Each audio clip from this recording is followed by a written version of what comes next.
So I'm Rachel Gertz, folks. I am the CEO and co-founder at Louder Than 10. We specialize in digital PM training that helps to kind of shift power dynamics for PMs, AMs, coordinators, all folks who live and work in digital companies. Not live, just work. We focus primarily on democracy at work. So we like to look at project management through the lens of democracy. We know that democratic organizations are more sustainable and they have healthier companies and happier PMs. We have been doing this work for years. I started 13 years ago as a PM myself with an education background, and my interests kind of span from content strategy into workshops and consulting, all the way into education and teaching, and project management was the thing that I remember just being pivotal. Nancy Lyons did a talk years and years ago, one of my first PM summits, and she said something like, PM is like air quality. If you can see it, it's probably killing you. And I was like, that is the whole thing. When it's invisible, it can move mountains, right? So I think that the connection for us at Louder Than 10 is we think about it like people fight so damn hard for democracy in their governments. So why do we settle for dictatorships at work? And that's part of what we're going to talk about in terms of our topic today, stakeholder management and flexing your work biceps. So I'm going to get into it. Just give me a moment. And we are going to start here. Alrighty. So I want to start with a promise. I think there's something really important to say about all of the work that we can do together.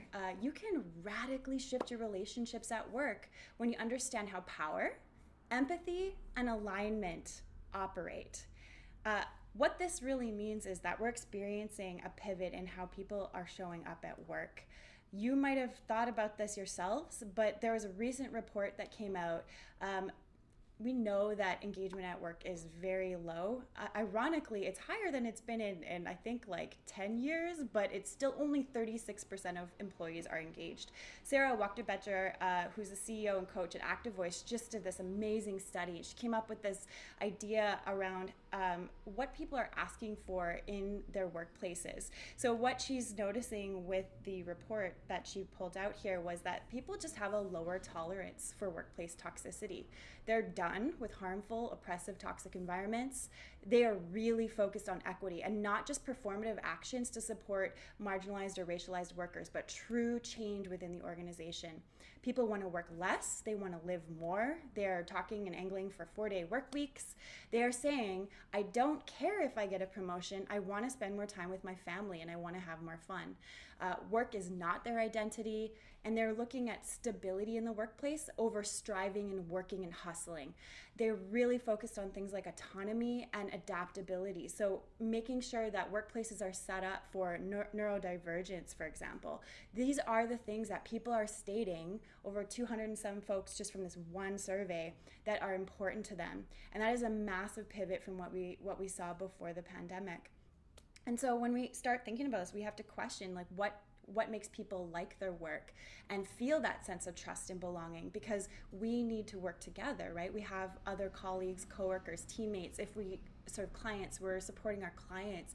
We have to make sure that we are motivated to stay and to work together and to play nice with each other in a way that actually feeds us. So in comes the BICEPS framework. So BICEPS was brought in initially by Paloma Medina. So she's a management coach and a trainer. She came up with this framework called BICEPS. I actually discovered it when I was listening to a podcast by Laura Hogan, and it was on the Distributed podcast. So it's a helpful framework, helps you to understand kind of what are the core needs that people have in their workplaces that keep them happy at work, and not only in work, but in life. There is a kind of a hierarchy of the following needs, but you'll notice that the needs for you might be different than someone else's needs in the order of those. So you can kind of imagine, we've got this situation where we're in a pandemic, there's inflation, democracy is literally under attack. Everyone's tired. We've been locked down for over 2 years, and relationships at work have totally shifted drastically.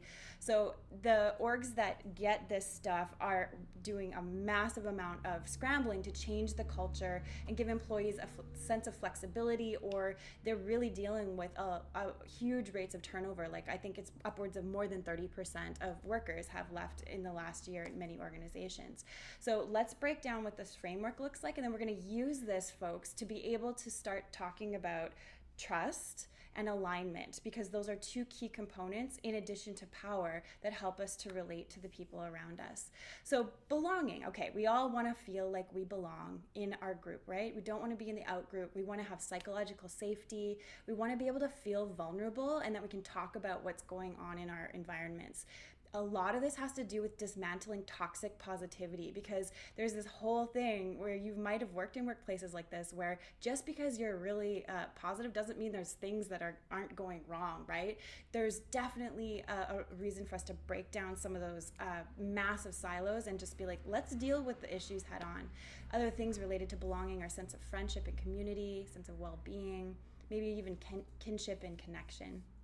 The next one is improvement. So we care about progress, right? We want to improve our lives. We want to improve the lives of the folks around us. And we really want to grow. Not a lot of people want to stay where they are and have the limits in their lives that prevent them from meeting more people, having a better sense of, social standards. They really care about that. And I think what's really important to mention here that doesn't often come up is Tema Okan did this amazing guide on white supremacy culture. And so what it is an acknowledgement of how our Western values are kind of out of sync with what healthy workplaces are all about.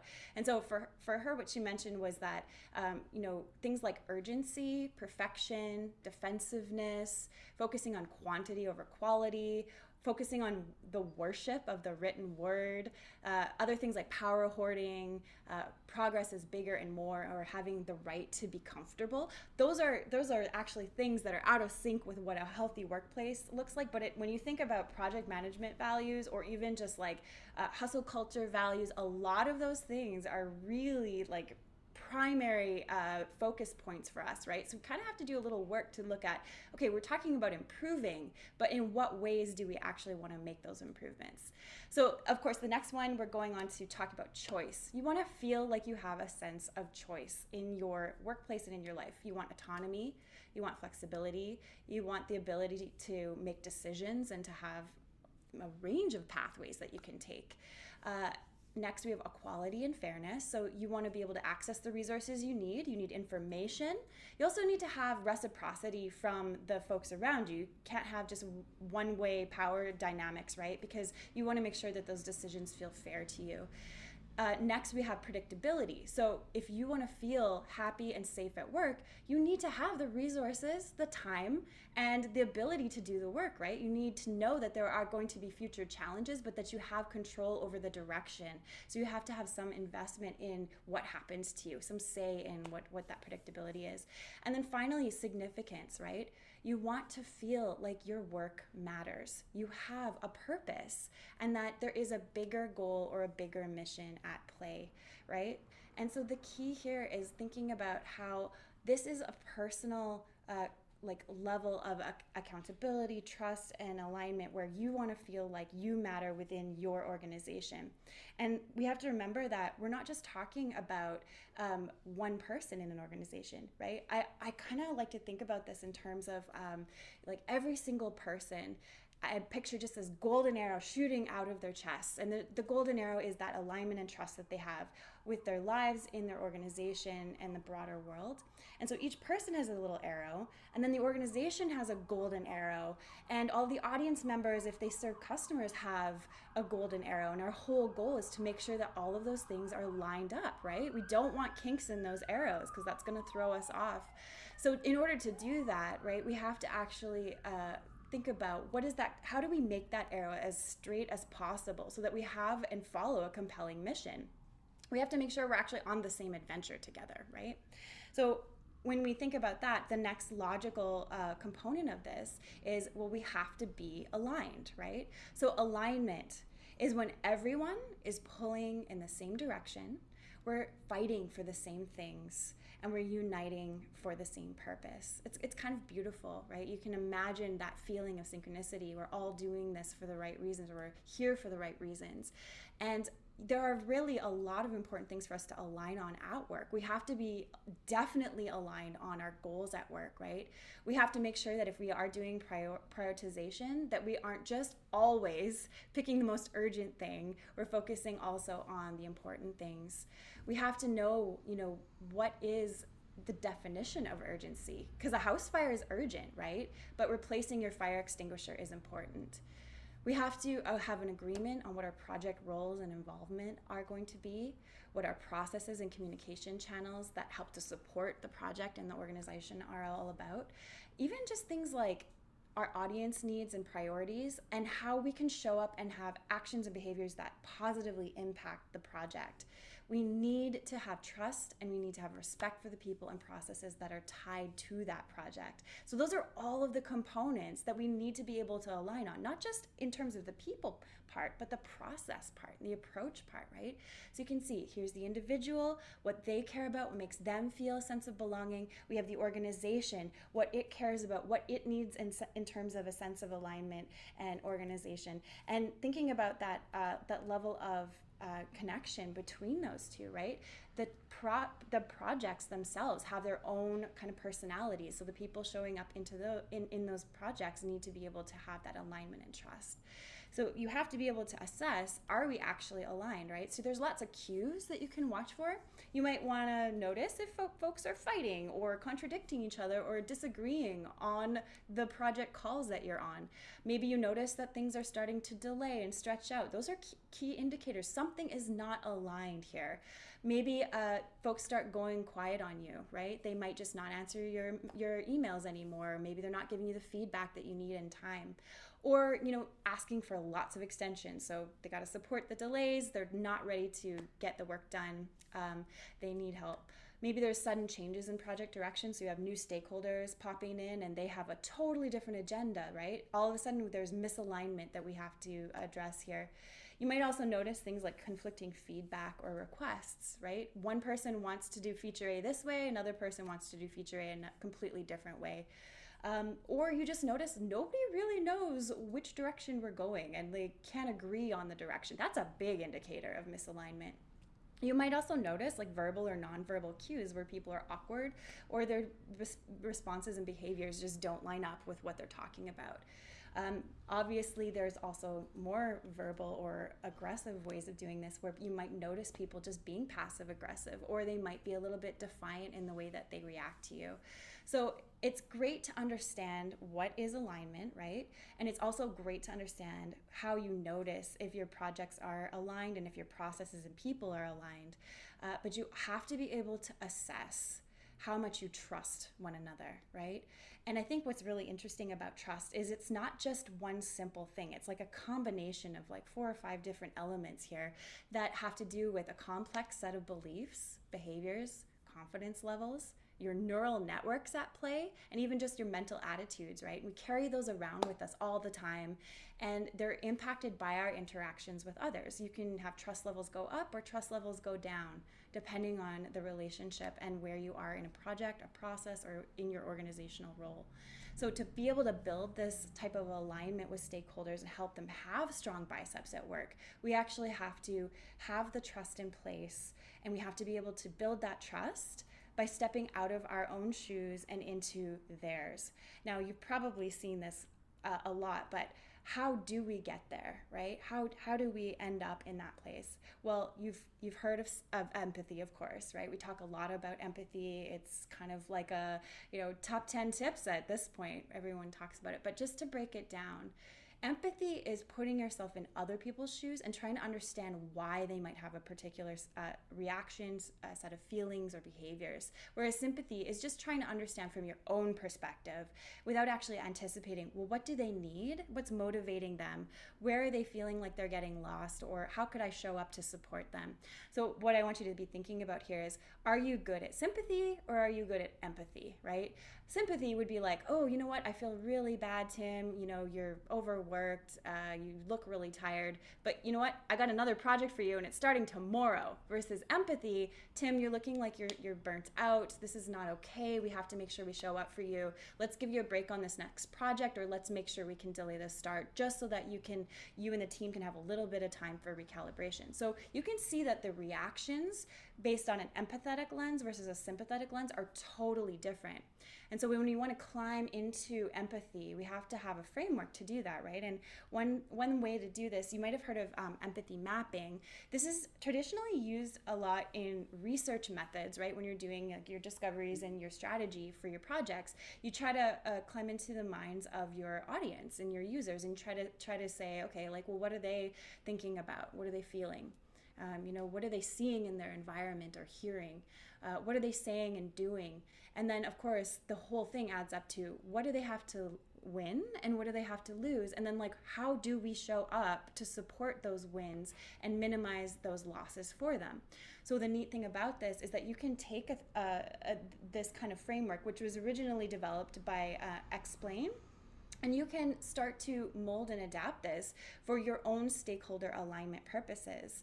So thinking about it from a different perspective, let's actually look at how do we climb into that stakeholder alignment bit, because I'm gonna show you these frameworks, and then we're gonna break it down into some examples so you can run through this. So this is how we get the empathy that shows us if we are actually in alignment and how much trust there is. And then, of course, we need to look at the depth of that alignment to be able to figure out how much work we have to do to get there.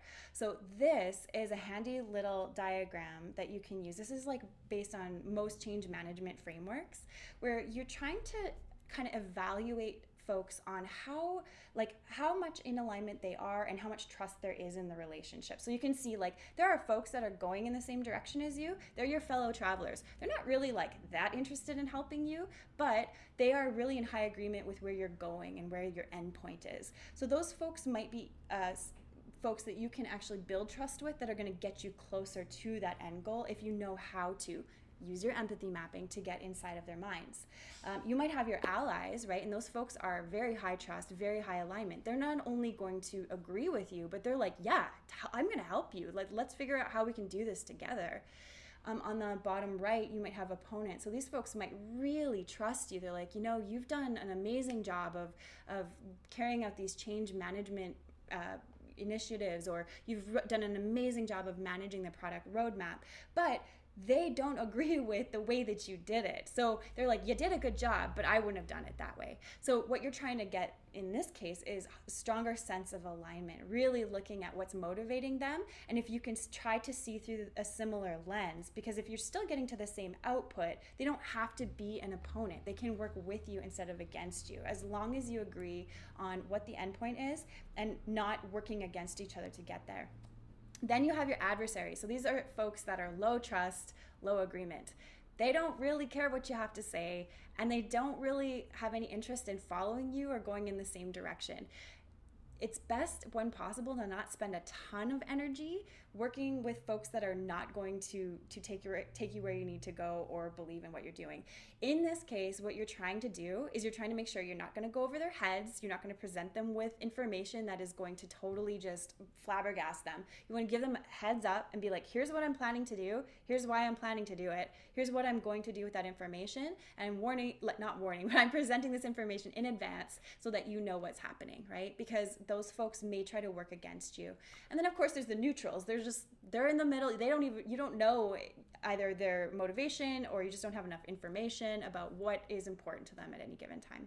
So this is kind of a neat little way to look through the lens of alignment. So as you're working through this, what you can do is you can start to think about this from a practical perspective. So I just want to give you a short example, and then we can move into framing this. So let's imagine that our goal is to build our product roadmap together. We want to build our product roadmap together. And we have a fantastic product manager, Dana Boku. And I'm just going to come at this as if Dana works in our organization, so it might not be client-facing, it'll be internal.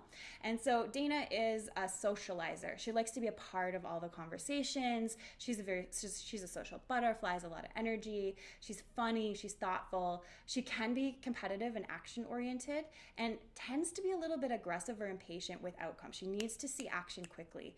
So this might cause her to suggest some solutions before she maybe has all the facts, but she's super reasonable when she's presented with a business case. And so from conversations with Dana that she's going in the same direction as you.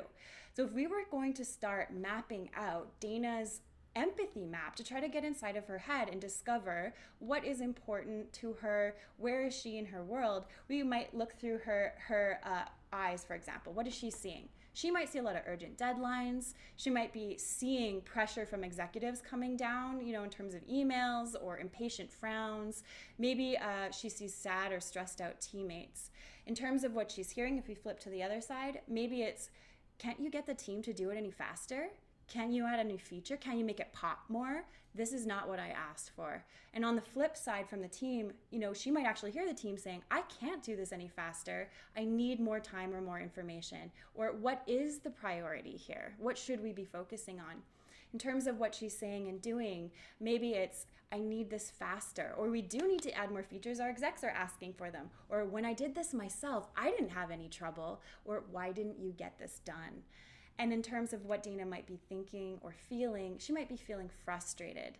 She might feel, I really need to belong here. I need to make this project work. This isn't fair. My team doesn't listen to me. I do have power though. I never know what's happening. Or I can change important things. And so as you're starting to get into Dana's thoughts and feelings, yes, of course, we're circling right back around. We're trying to think about this through the lens of BICEPS, right? Because for her, she needs to have a sense of belonging, trust, and alignment in her organization. And there are ways that you can help by getting inside of her brain. So if we were to try to use this empathy mapping exercise, now we're starting to see, okay, this is what is motivating her. We might notice that for her pains, that she is, has trouble maybe admitting when she's wrong. She wants to be involved in every detail as a socializer. It's really important for her to feel central to that conversation. And she's really dealing with unsupportive management. So she might struggle with being able to get the buy-in that she needs in order to feel like she's making advances in the direction that she has.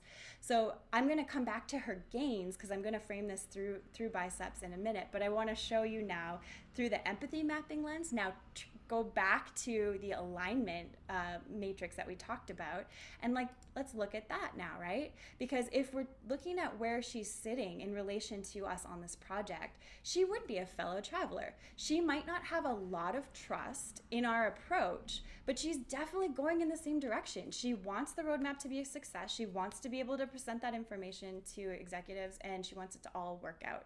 So if you're trying to build trust with her, you again want to frame that through the BICEPS lens, where you're going to look at what does she need to feel in order to gain that trust and alignment. If you notice that she's hypercritical or that she can be aggressive, that is, again, indicators that you need to work on that trust together.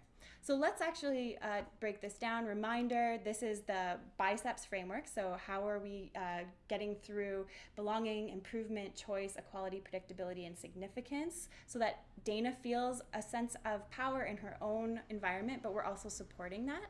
Well, let's imagine some practical ways that we could do this to build that is to give Dana a sense of belonging. Maybe we invite her to some of our team hangouts, right? We actually get to know Dana as a human being and not just a product manager. From an improvement perspective, maybe we're sitting down to brainstorm process improvements with her on our related project so that she has the involvement that she craves from a socializer communication style.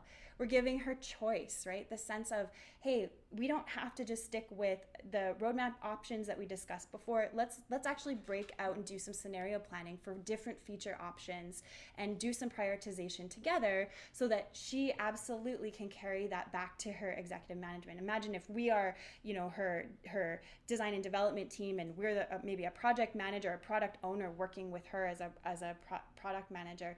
That would totally still be relevant, right? We need to make sure that we have that alignment.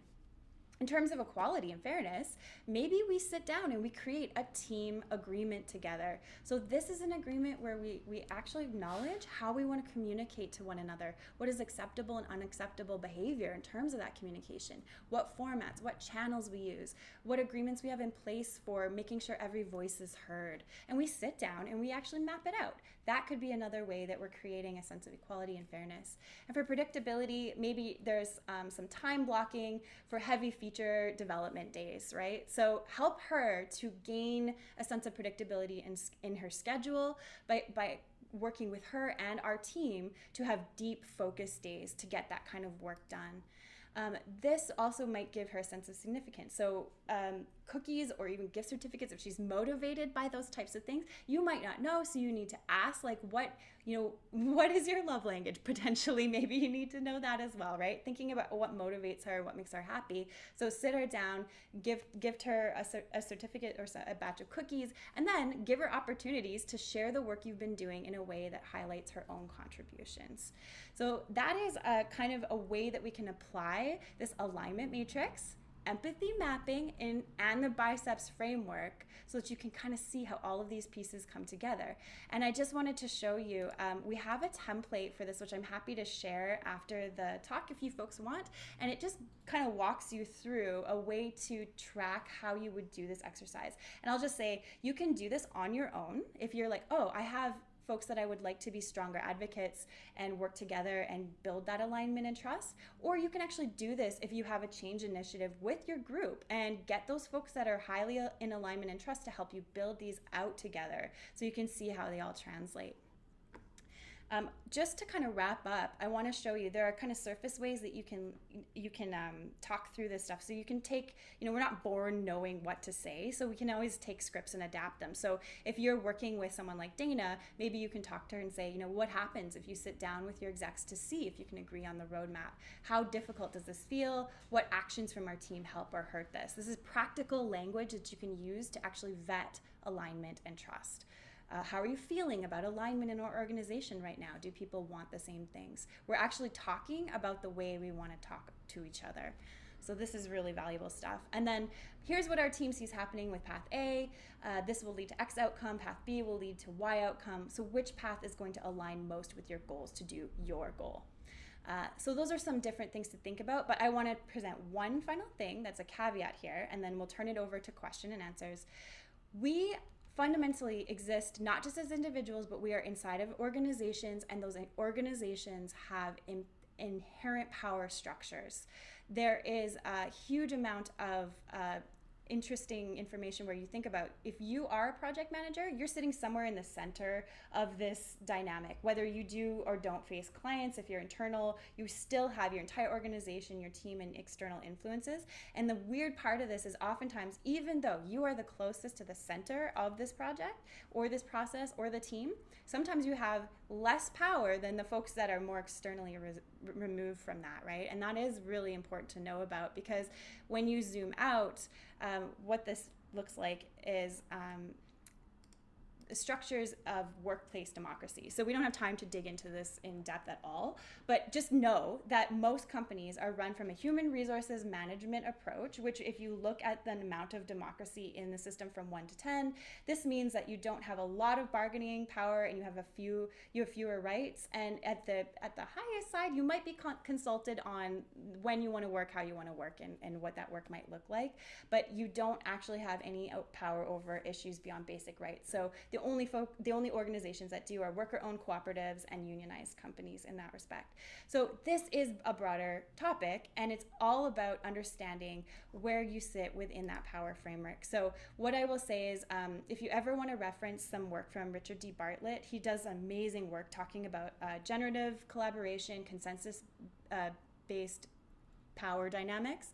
And his whole thing is, no matter what, if you say you're a flat and you don't have a hierarchy, there is still power in that hierarchy, right? So you always want to maximize power from within. So consent-based conversations. Make it super clear how power works in the organization. So make it very transparent what the agreements are and who has the power, because there is power in that and it comes from certain people and systems and processes.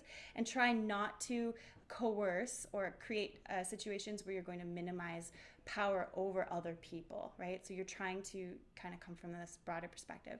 So all in all, what this adds up to, folks, is when you understand your biceps and you know how to check for alignment with trust underneath that, and you understand the larger organizational framework of power, that it exists and that we try to create alignment through a sense of consent and autonomy and agency instead of coercion and control, you are much more able to make radical changes in your organization. I will highlight some other ways that you can make some project harmony, and then I am going to turn it over for questions. So you can use your biceps on the individual level. If you haven't read a book called Art of Gathering, highly, highly recommend it. It is a fantastic read, and it will highlight all the things that you can do to create safe spaces, psychological safety, and just events and event spaces that make you actually show up together in that, through that biceps lens. Practice your nonviolent communication, right? Again, I don't have time to get into the depths of this, but if you want to really make big grounds and changes with your team, you can get into talking through the observations you're seeing, the feelings people are having, addressing the needs that they're stating, and then making a single request based on what you're understanding. You can also build democracy into your process. So like I said, build a team agreement, talk about how you talk to one another, and create generative communication. There's one-page proposals. If you want an idea, you make something safe to try, and you can turn it over to your team to actually vet that proposal and give you a chance to update it and present it and have a period of time in which you can experiment with that change together so you can roll that initiative out. So last thing I think is really fascinating here, the ultimate hidden truth of the world is that it's just something that we make and could just as easily make differently. David Graeber, my favorite human. So think about how much power you do have with alignment and trust and a biceps framework to make that radical change in your organizations.